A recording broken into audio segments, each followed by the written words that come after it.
So first in the morning, I do my starter and I get it out of the fridge. I usually, twice a week or so it comes out for bread making. And I'm sorry about the lighting and about the state of my kitchen. I just haven't cleaned it yet from yesterday. But anyway, I'm just gonna get this in here, and I just needed to do this now. I didn't have time to like clean everything before I started this process. So it needs to get started earlier in the morning. So basically for my starter, it's, it kind of rises about to there in the fridge, which is, 1.5 cups or whatever, but I only feed it with about a 1/2 cup of flour. You'll see that later. But I do just about a cup of flour. And then I come over and add enough water. Again, sorry, this is very bad angles, very badly done, but it's just me right now. So add enough water to make a nice, really sticky dough consistency is what you're looking for. And again, I'm trying to do this one-handed. Ooh, it smells amazing. So here, let me go ahead and finish and get this mixed, and I'll show you exactly what you're looking for the starter. Okay, just a second. Okay, it's more even now, and basically you're looking for like a really thick, it would be like a very thick batter consistency or a very thin dough consistency. So you're looking for something that still has structure, but it's very, just loose and open. So the reason you need structure is because I'm going to be watching for this thing to bubble to tell me that it's activated and ready to go into bread. And so I actually also scraped down the sides of the jar a little bit so I can see that more clearly. And I do the same thing every time. So I just know that when this gets to like up to here, then that's activated and I can start making my bread. But it needs enough structure so that once the air bubbles begin to form inside the starter, you actually see a structure build rather than the bubbles just, if it's too thin, the bubbles will come out and then no structure will build. And so you won't know that your starter is activated because all the bubbles will just escape rather than, making you something that gives you a visual cue of the work being done by the little bacteria friends. And look, there's one right there already. Look, they're already saying hi. Anyway, all right, cool. So I'll come back when it's time to actually mix the dough. Okay, so you can see the starter has risen all the way up to here, so it is time to go ahead and actually put the bread together. So it's really simple, like most sourdough breads. This is just a very basic one. Starter, flour, salt, and water. That's it. As far as ingredients goes, so I'm gonna go ahead and take this whole jar, dump it in. And I don't really have a lot of measurements. All of it is basically done by the jar, so it's the way I do it. And so what measurements end up being is, I don't know, what they are. And so basically, also, there's always starter left in the jar. So there's plenty in here. And now what I always do before I start the actual bread making is I just go ahead and feed this and get it ready to put right back in the fridge. So I'm gonna go ahead and do that. There's still a good, probably at least 2 tablespoons, if not 1/4 cup of starter down in there, just from scraping the sides down. And I usually do about a 1/2 cup of flour. Now this is organic whole wheat bread flour, which I got from Azure Standard, and it is absolutely wonderful. And so basically I just need to add enough water to that to bring it back to that kind of thick dough slash thin, or thick batter slash thin dough consistency. And that is good. So yeah, now that is fed and ready to go back into the fridge. flour on myself. I'm wearing a black shirt to make bread. Where's black shirts to make bread? Anyway, okay, so I'm doing 2 loaves, and so that's all of this is what works for me to make 2 loaves. I end up using about 6 cups of flour. Now look, I'm not a baker. I'm not a professional. I don't get out the weights, like the scale and stuff, because this works. As far as I'm concerned, people talk about sourdough being like super fiddly, but I feel like it's actually the easiest, most basic bread like on the planet, obviously, because it was the first bread. Like, people were doing it back when they did not have weights. They were doing it by look and by feel, and that's how I do it. Now, if you want to get super fancy and make like artisan loaves that turn out perfectly the same every single time, then yeah, you'll probably want to go with measurements and stuff. But this is just like once a week, actually twice a week. I make bread for my family, so I'm not fiddly with it. And it still turns out amazing. So anyway, it's a tablespoon of salt, which is a lot, but keep in mind it's for 2 loaves. And then actually the original, like all the recipes I look up, usually it's like 2 teaspoons of salt per loaf. So that's actually a little bit less salt than a lot of recipes call for. And so I got that, and I had 3 cups in here, and that's always what I do. This is my jar from the stove, my measuring jar. And I'm gonna go ahead and pour most of this in. I don't use all of it every time, so we're just gonna see what it looks like. And then, oh yeah, this is a Danish dough whisk. Get yourself one. It's like amazing. So here, we can see how I mix the dough. And it's just sort of like this back and forth motion that I do to try to keep the flour from going absolutely everywhere. And you just mix it, and oh gosh. I am also filming an Instant Pot recipe video, so the Instant Pot is making its presence known right now. I'm releasing some absolutely delicious smelling steam. So that's what that sound is. And there's always something going in my kitchen. It's never a static thing. So that is looking kind of dry, so I'm going to go ahead and add extra water.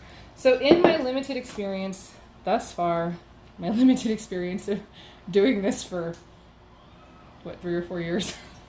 Baking bread for 3 or 4 years every week for my family is my limited experience. But anyway, in that scope of my experience, I have noticed that wetter doughs make better loaves than dry doughs. So if you're going to err towards a wetter dough. And this even still is looking a little dry. I don't know why it's so dry. I'm going to go ahead and add a little more water. That's kind of my rule. I will add extra water. I will not add extra flour, because if you start doing the back and forth flour water thing, you just start going crazy. So I'm going to add a little more water, because I am after a wet dough that is going to make just an absolutely delicious textured bread. So yeah, that is definitely looking better. The other thing is, because the first step is actually to leave this sitting, and this is going to, I just leave it sitting underneath a cloth, and it dries out a little bit, and it will definitely dry. It'll like actually form a dry crust if it's not wet enough. So that's another reason that I make it kind of wetter, but also the texture ends up being so much better. So yeah, this is exactly what I'm looking for, a nice wet bread dough. It feels good, it's easy to mix, and yeah, it's time to leave that. And so basically I just leave it under a cloth, and so now we'll put the cloth on, and every 30 minutes for the first 2 hours you come and you stir it again. So it's not really a kneading bread, but you do that, and that stretches the gluten, and it builds more structure into your bread. And there is definitely a difference. Now, if you forget, like I have many times, to come and do the stirring, it still works out fine. Like you still make a good bread, but it's really good if you remember to do all the stirring. So every 30 minutes we'll come give it a stir and I'll show you what that looks like. And it's kind of actually fascinating to see how the dough changes in little 30-minute increments. So yeah. Okay, so it's time to do the first stir. So move and you see all those nice stretching pieces. That's that gluten we're trying to stretch, and you see the dough is a little more elastic, a little smoother than before, but it's not quite 100% smooth yet. But yeah, it's only the first stir, so it's only been 30 minutes. But yeah, this is basically the process. Just stir it, and yeah, there we go. Now I'll leave that sitting for another 30 minutes. All right, time for the second stir. You can see it's just a little smoother yet. And yeah, looking pretty good. So I'll just do that, the full stir one more time. Or I'll do the full stir and then we'll do 2 more times. Okay, so it's time for the third stir. And yeah, look at that. Oh! It's looking a lot more like a bread dough.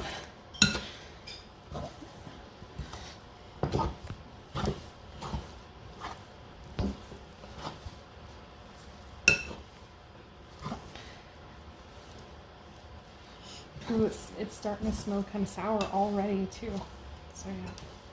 All right, there it goes. Another 30 minutes. We'll be back. All right, so currently the oven is preheating with 2 Dutch ovens, and then this is our setup we have to do to put them really close to the like a cookie sheet and a cupcake tin to support the weight, because when we got our new stove we didn't realize it was so much bigger, and the grate like dramatically flexes with both Dutch ovens on it, so it's kind of scary. So we're doing that to help redistribute the weight. But yeah, we're preheating both of our Dutch ovens at once, and those need to preheat for about an hour at least, and we do it at 425. So okay, it's time to shape the loaf. So you've seen that we have the Dutch ovens preheating in the oven, and so I basically, for my proofing bowls, I just use these bowls that we use around the house. And I line them with parchment, and I just want to show you, this is the brand of parchment that I use. It's the only one I have found that does not stick to like anything. So this is the one that I buy. I'm not sponsored by any means. I'm just letting you know that this is the one because I care. This is the one that you use. So I just basically cut a couple of squares of parchment and just sort of squash them in, and then wash it around the edge. And so you don't need to use a ton of extra flour, and you don't need to use any oil. You just do it like that.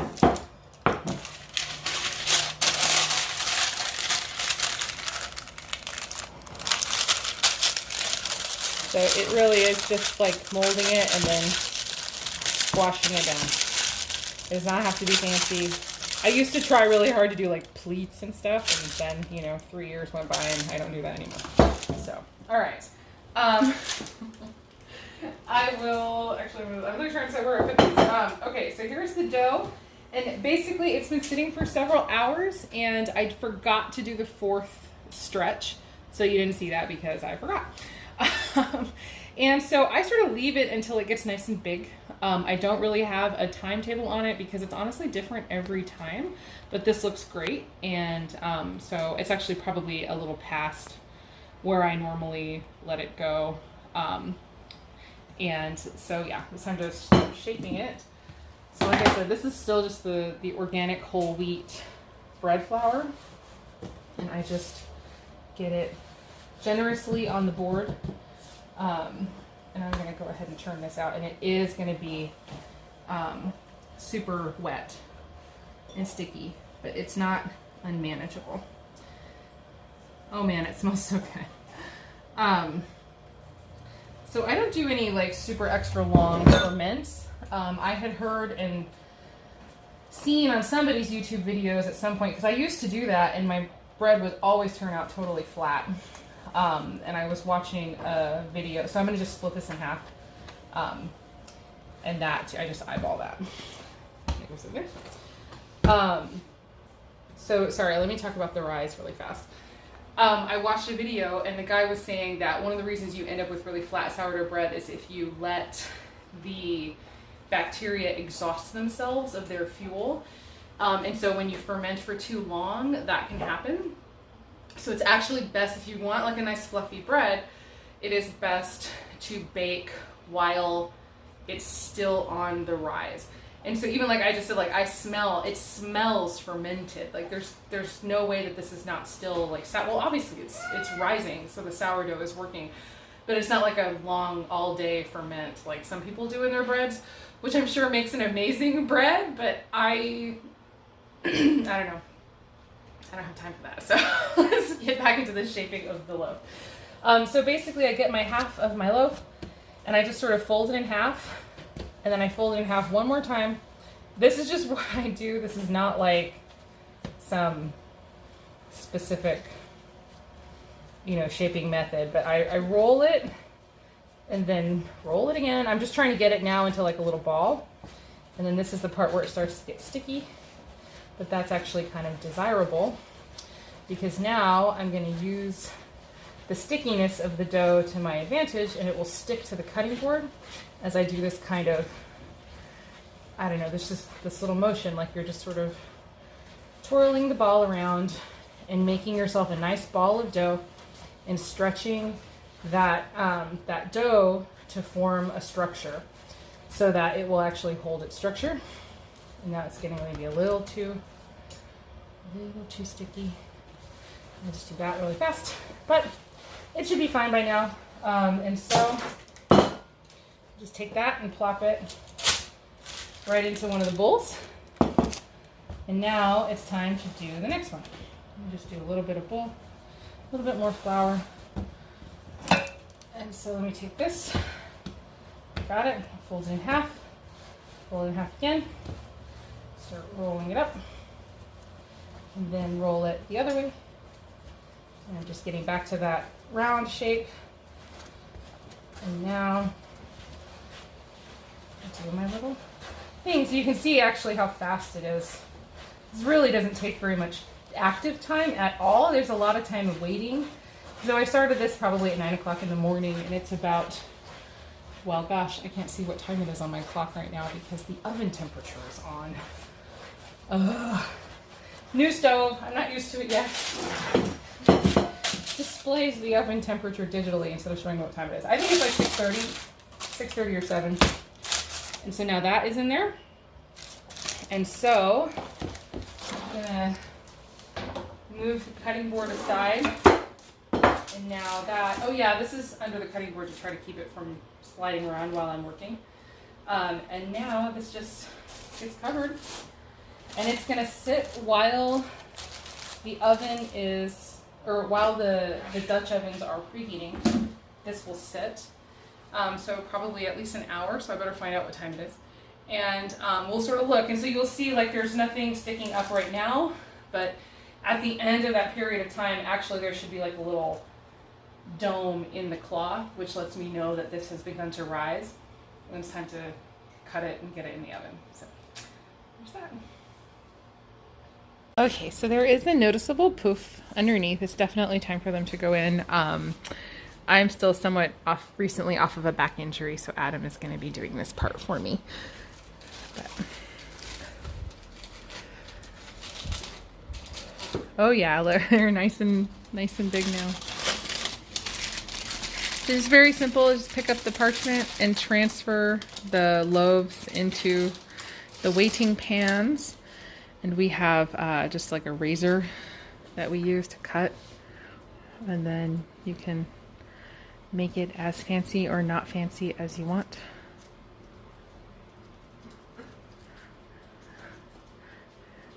You're doing like a pumpkin cut. Sure. It looks cool. I'm just saying, that's what it reminds me of. Okay.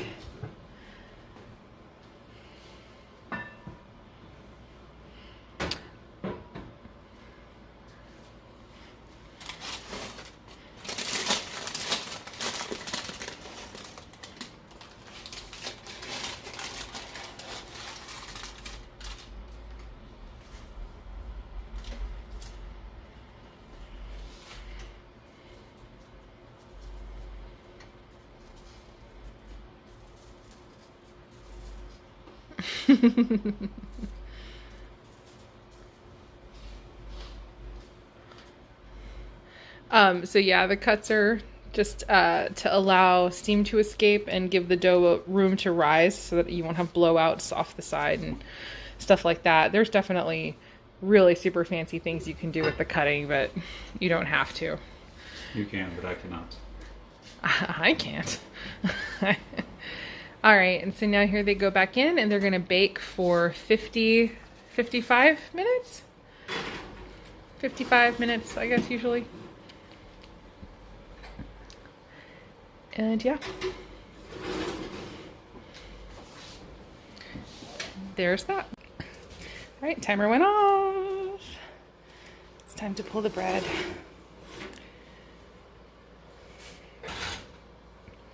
So everything gets baked inside of a Dutch oven so that moisture doesn't escape and you get a better rise and a nice, moist, amazing crust. So now you get to see it. Oh my gosh.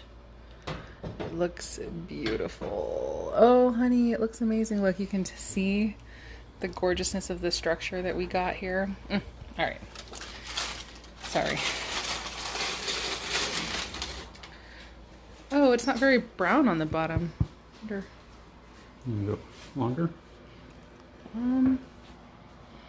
I guess it's okay.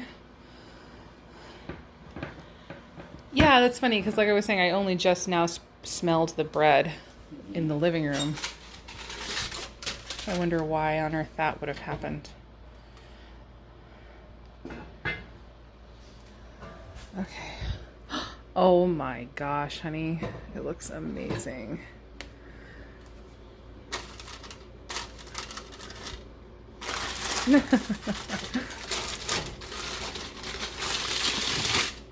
Oh yeah, that one got nice and brown. Oh gosh, and see, so yeah, we've got some good bubbles and stuff happening. Oh, look at all that. You can see, gosh, I don't know if you can see. The structure we got is really good. Some good gluten stretching structure in here. So yeah, these are 100% whole wheat and they are, yeah, so there's no white flour in these at all. And that's how I make all of my breads. But yeah, look, there's some amazing structure. I can't wait to cut into this, but we're gonna give it a little while. And the kind of nice thing too about this is that the crust itself is a natural, I don't know, barrier, I guess, against drying out. Like this is a good barrier. So we're gonna just leave these and they'll sit on the counter overnight and I don't even have to bag them up or wrap them or anything. They will be wonderful until we decide to cut into them. Now, if they sit on the counter for 2 or 3 days, the crust will be extra thick and maybe a little harder to cut into, but you know, it'll still be delicious, moist bread inside. It's like the crust will thicken a little bit the longer it sits out without being wrapped up. But that's how we do it. As long as the bread is not cut, it is, yeah, it's good to go. So, one more thing I wanted to mention is that this particular pan, because I do have like red appliances in my kitchen, I'm sure it's not gone without notice, but this sits in the corner of my kitchen over here where all of my dirty hand wash dishes are. and the lid forms that nice seal in the oven, and it finally occurred to me that I could use this as our bread box so that I wouldn't have to wrap the loaves in plastic at all. And sure enough, it works absolutely perfectly. So even once the loaves are cut, I don't wrap them up in plastic. They go in this with the lid on top, obviously, once everything is cooled back down, and then this becomes the bread box. But yeah, I will get another shot, I guess, of the loaf getting cut into, but yeah, I guess that's basically it for my sourdough process. Okay.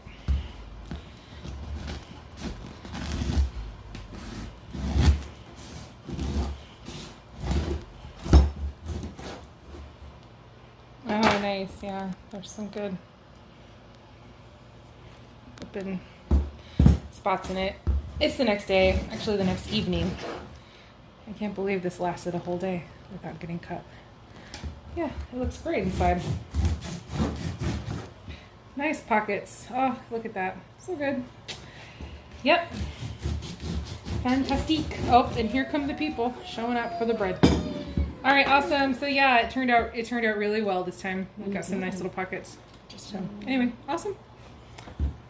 Oh.